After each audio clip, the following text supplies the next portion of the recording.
नमस्कार दोस्तों, स्वागत है आपका मेरे YouTube चैनल सेलर एंकर पे। मैं हूं अभिषेक मिश्रा। आज हम बात करने वाले हैं जो शिप सेल करता है, कौन कौन से रूट में सेल करता है, कौन सा रूट बेटर रहता है और कौन सी कंपनीज बेटर है। क्योंकि अभी जिन लोगों ने जो ऑलरेडी मर्चेंट नेवी में है उनको तो ज़्यादा एक्साइटमेंट नहीं है, बट जो जाना चाहते हैं, ज्वाइन करना चाहते हैं, उनको कुछ ज़्यादा ही एक्साइटमेंट होती है। So today we will discuss about these topics.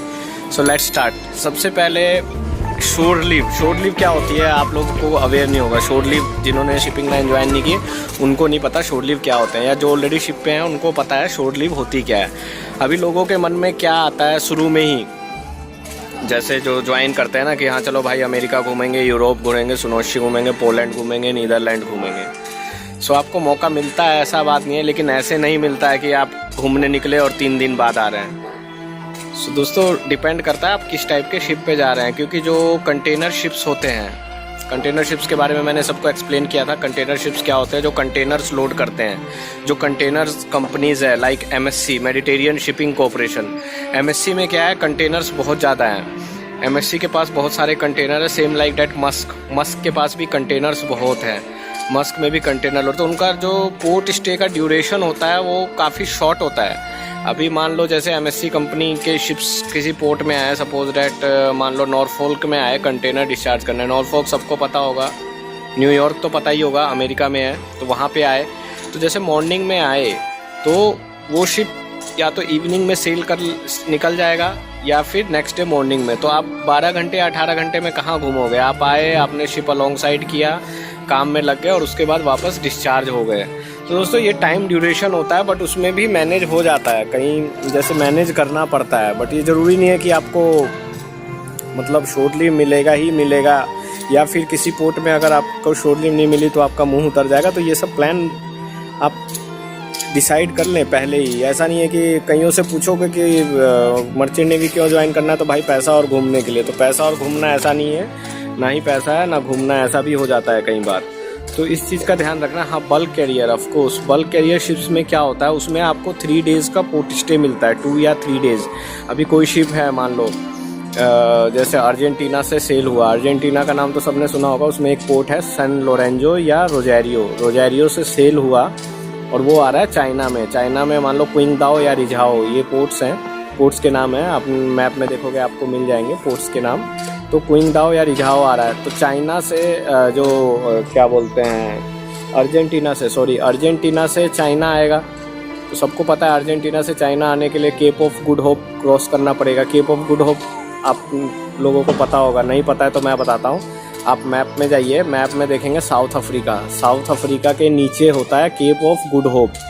तो वहाँ से सीधे अर्जेंटीना से आप केप ऑफ गुड होप आए, फिर केप ऑफ गुड होप से गैले होते हुए, गैले सबको पता है, गैले कहाँ है, श्रीलंका में, होते हुए सिंगापुर क्रॉस करके चाइना गए। तो ये सारे प्रोसेस को 45 और 50 डेज लग जाते हैं। 50 डेज का प्रोसेस है ये। क्या बोलते हैं 50, अर्जेंटीना सैन लोरेंजो से चाइना आने में, क्विंगदाओ या रिझाओ में अराउंड 50 डेज लग जाते हैं। आपको क्या है, केप ऑफ गुड होप जो है ना, रिचर्ड्स बे नहीं, साउथ अफ्रीका से नीचे होते हुए then you have to come Galle Sri Lanka. After that you have to cross Singapore strait और मलक्का स्ट्रेट। ये सारे क्रॉस करके तब केप ऑफ गुड होप से आप जाके सीधे मान लो चाइना गए। ये सारे प्रोसेस में आपको 45 या 50 डेज लग गए। वहाँ पे फिर आपको एंकर मिल गया 15 डेज 1 मंथ का। एंकर पता ही है सबको क्या होता है। जैसे अगर मान लो बर्थ है, पोर्ट खाली नहीं है, तो शिप क्या है, एंकर ड्रॉप करता है। एंकर ड्रॉप कर देगा तो वहाँ पे वेटिंग पीरियड होता है 10 डेज 15, डिपेंड करता है। जब नेक्स्ट शिप जो पहले वाला शिप है वो निकलेगा तब शिप बर्थ होगा, वो डिपेंड करता है। सो आप वहाँ पहुँच गए, वहाँ पहुँच के फिर आपको अगर 2 डेज पोर्ट स्टे है तो सबको जाना है बाहर सब। तो इसमें जो सीनियर रैंक है उनका काफ़ी डिफ़िकल्ट हो जाता है। सो दोस्तों शोर लीव डिपेंड करता है आपके सर्कमस्टांस में। इनिशियली स्टेज में ठीक है, मिल जाता है, कैडेट वगैरह में चलो मिल जाता है, या 3rd ऑफिसर 2nd ऑफिसर में। बट लेटर स्टेज जब आप चीफ ऑफिसर या कैप्टन बनोगे तो it is really very difficult शोर लीव। सो ये शोर लीव का से है ना, एंड डेफिनेटली बल्क कैरियर में मिल ही जाता है 4-5 डेज़ का। जैसे पोर्ट स्टे मिल जाता है तो कभी ना कभी चांस मिल जाता है, बट कंटेनर में इट इज़ वेरी डिफ़िकल्ट। तो ये आपको समझ में आ गया कंटेनर और बल्क कैरियर का। अगर आप जाएंगे टैंकर स्कूल में, तो टैंकर्स में क्या है, SBM में डिस्चार्ज होता है। वहाँ पे क्या है, जैसे पाइपलाइंस में आपको शॉर्ट में बताता हूँ, इतना तो आपको आइडिया नहीं है, पाइपलाइंस वगैरह से डिस्चार्ज हो जाता है, तो उसमें भी थोड़ा टफ है, बट चांस मिल ही जाता है। सो ये शोर leave and certain countries like जो गल्फ़ कंट्रीज़ है वहाँ पे शोर लीव रिस्ट्रिक्शन है। अब आप सपोज डैट आपका शिप पाकिस्तान गया और आप कहोगे शोर लीव जाएँ, तो ये पॉसिबल नहीं है दोस्तों। पाकिस्तान वगैरह में शोर लीव नहीं है, बहुत कंट्रीज़ में शोर लीव नहीं होता है। यूएसए में भी शोर लीव होता है, बट प्रॉपर यूएस वीज़ा वो चेक करने आते हैं, थोड़ा सा उसमें भी रिस्ट्रिक्शन है। तो ये शोर लीव वगैरह के बारे में आपको मैंने हल्का सा आइडिया दे दिया है कि शोर लीव होता क्या है और कितना टाइम आपको घूमने को मिलेगा। हाँ ये है कि आप बल्क कैरियर में जो रूट होता है वॉयजेस का वो पता नहीं होता है, फिक्स नहीं होता है, बट कंटेनर में मोस्टली फिक्स रूट होते हैं कि हमें हाँ भाई सिंगापुर में लोड करना है और इंडोनेशिया में डिस्चार्ज करना है। कंटेनर में अराउंड काफ़ी पोर्ट रोटेशंस बहुत ज़्यादा हैं, जो कंटेनर वेसल्स होते हैं उनमें पोर्ट रोटेशंस बहुत ज़्यादा हैं एंड थोड़ा हेक्ट्रिक शेड्यूल भी होता है, बट आप पोर्ट वगैरह रेगुलर मिलते रहेंगे तो नेटवर्क वगैरह मिलते रहता है। एंड बल्क कैरियर में क्या है, लॉन्ग लॉन्ग वॉयजेज होती हैं, सम टाइम आपको मिलेंगी 40 days 50 days. I have done 75 days voyage also. उसके बाद 3 मंथ्स का एंकर। तो एक शिप पे तो मैंने जैसे ज्वाइन किया था, कहाँ से किया था, ब्राज़ील से ज्वाइन किया था, सांतोस करके एक पोर्ट है, सांतोस से ज्वाइन किया, ठीक है। उसके बाद हम लोग आ रहे थे इधर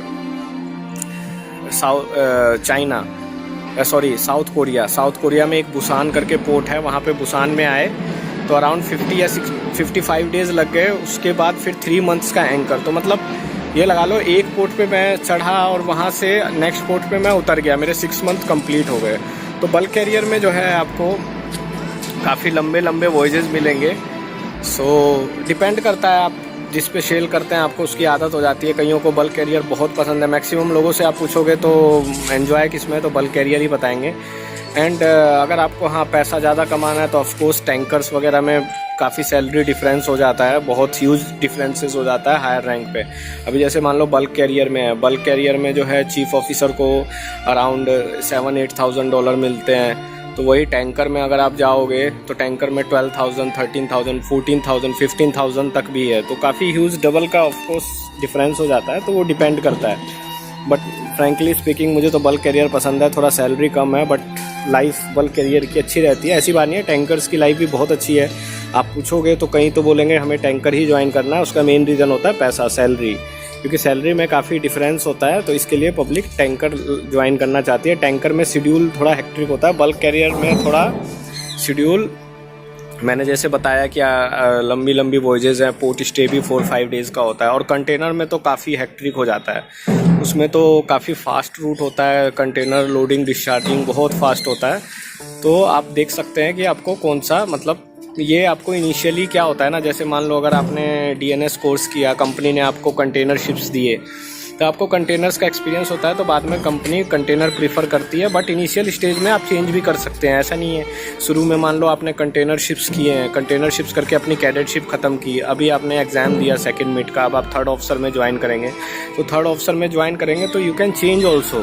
3rd ऑफिसर में ऐसा नहीं है, आपको इनिशियली स्टेज पे अगर आप चेंज कर लोगे तो वो ज़्यादा बेटर रहेगा। अगर आपको LPG करना है तो अगर आपकी कंपनी के पास LPG शिप्स हैं तो आप उनसे मतलब रिक्वेस्ट कर सकते हैं कि नहीं सर मुझे LPG शिप्स ज्वाइन करना है। तो बच्चों ये चेंज किया जा सकता है कि आपको कौन से शिप पे जाना है, ये डिपेंड करता है। ठीक है, तो ये मैंने आपको बता दिया। शोर लीव का मैंने क्लियर एक्सप्लेनेशन दे दिया है कि हाँ शोर लीव कैसे क्या है, कहाँ कहाँ कौन सी कंट्री में आपको शोर लीव किस तरीके से मिलती है। तो इन चीज़ों का आपको ध्यान रखना है, शोर लीव वगैरह का कैसे क्या। और शोर लीव अगर आप जाते भी हैं तो बाहर में मतलब ध्यान से जाइए, ऐसा नहीं। अब काफ़ी केसेस ऐसे हुए हैं जो बाहर गए और जिन्होंने ज़्यादा ड्रिंक वगैरह कर ली फिर फंस गए हैं लफड़ों में, तो उन सब में मतलब ये रहिए। मैं तो मैक्सिमम ड्रिंक वगैरह को अवॉइड ही करता हूँ, बट फ्रैंकली स्पीकिंग इस फील्ड में जो आते हैं सब तो बिगड़े हुए ही आते हैं शिपिंग में, मतलब काफ़ी कम सुधरे, और जो थोड़े सुधरे भी होते हैं तो वो बिगड़ जाते हैं। तो इन चीज़ों का ऐसा ज़रूरी नहीं है।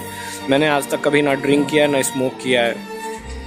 तो दोस्तों डिपेंड करता है आप किस तरीके से आपको गाइडेंस मिल रहा है, और सब कुछ डिपेंड करता है आपके ऊपर। गाइडेंस की भी बात नहीं है। अगर आपको थोड़ा सा दोस्तों ने फोर्स किया कि ना भाई तू पी ले, आप पीना स्टार्ट किए, फिर पीने के यूज टू हो गए तो आपको आदत लग गई। फिर कोई भी अगर एक बार आदत लग जाती है तो वो छुड़ाना बहुत डिफ़िकल्ट हो जाता है। सो दोस्तों शोर लीव का आपको मैंने एक्सप्लेन कर दिया है, बाकी शिप्स के रूट के बारे में भी एक्सप्लेन। अगर किसी को जानना है कि इंटरेस्टेड है तो मुझे मैसेज कर सकते हैं कि पैसेज प्लानिंग क्या होती है, कैसे एक कंट्री से दूसरे कंट्री में रूट बनाया जा सकता है, और क्या क्या पढ़ाई होती है। पढ़ाई तो ज़्यादा टफ नहीं है, बहुत सिंपल पढ़ाई है, अब बिल्कुल एकदम बेसिक्स पढ़ाई होती है। अगर आप वो कर लेंगे तो ज़्यादा कुछ खास नहीं है। सो दोस्तों इन चीज़ों का ध्यान रखना है एंड लगे रहिए, डेफिनेटली आप सक्सेस होंगे। मेहनत करेंगे तो सक्सेस होंगे। डिपेंड करता है आपके +2 परसेंटेज पे भी, जैसा कि मैंने पहले बताया कि +2 में परसेंटेज अच्छा होना बहुत ज़रूरी है। आपकी परसेंटेज डिपेंड करती है दोस्तों कि आपकी कौन सी कंपनी। अगर आपकी परसेंटेज अच्छी है तो आपके चांसेस अच्छी कंपनी में इनिशियल स्टेज में ज़्यादा हो जाते हैं। अगर परसेंटेज आपकी कम है तो दोस्तों चांसेस, आप कितने ही इंटेलिजेंट है, चांसेस थोड़ा कम हो जाते हैं। बट हिम्मत नहीं हारनी चाहिए, आप फिर भी लगे रहिए, बट स्पॉन्सर्ड होके जाइए। एंड बाहर जहाँ भी जाते हैं, किसी भी पोर्ट में जाते हैं तो अपना ध्यान रखें, अपने पर्सनल थिंग्स का ध्यान रखें, अपना सामान वगैरह का ध्यान रखें। क्योंकि इंडिया में तो चलो ठीक है, पुलिस को 500 रुपये दे के 100 रुपये ले, बाहर ऐसा नहीं है। कई ऐसे केसेस आए हैं जो बाहर जाके जिन्होंने ड्रिंक की है, मारपीट की है, वहाँ की लोकल पुलिस उन्हें पकड़ के ले गई। या फिर कई ऐसे केसेस आए हैं जो जिन्होंने लोकल रेस्टोरेंट वगैरह में गए हैं, वहाँ की लोकल फ़िश वगैरह खाई है, वो भी बीमार पड़ गए हैं। तो इन चीज़ों का आपको ध्यान रखना है। वहाँ के लोकल जो रेगुलेशंस रूल्स है उसके हिसाब से चलना है।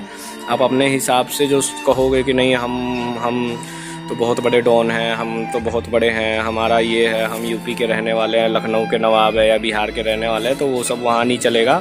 वहाँ पे आपकी दादागिरी बिल्कुल नहीं चलेगी। आपको अपने उस हिसाब से चलना है जो वहाँ के लोकल रेगुलेशंस और शिप के जो रेगुलेशंस हैं, वहाँ पे भी शिप के हिसाब से चलना है। अगर आप कहीं के हैं बहुत बड़े नवाब तो आप उधर के ही हैं दोस्तों।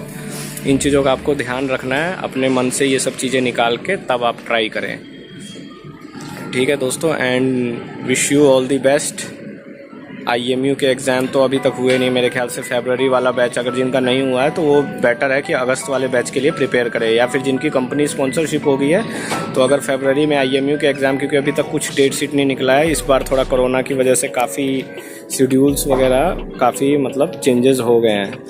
तो दोस्तों goodbye, take care, safe journey.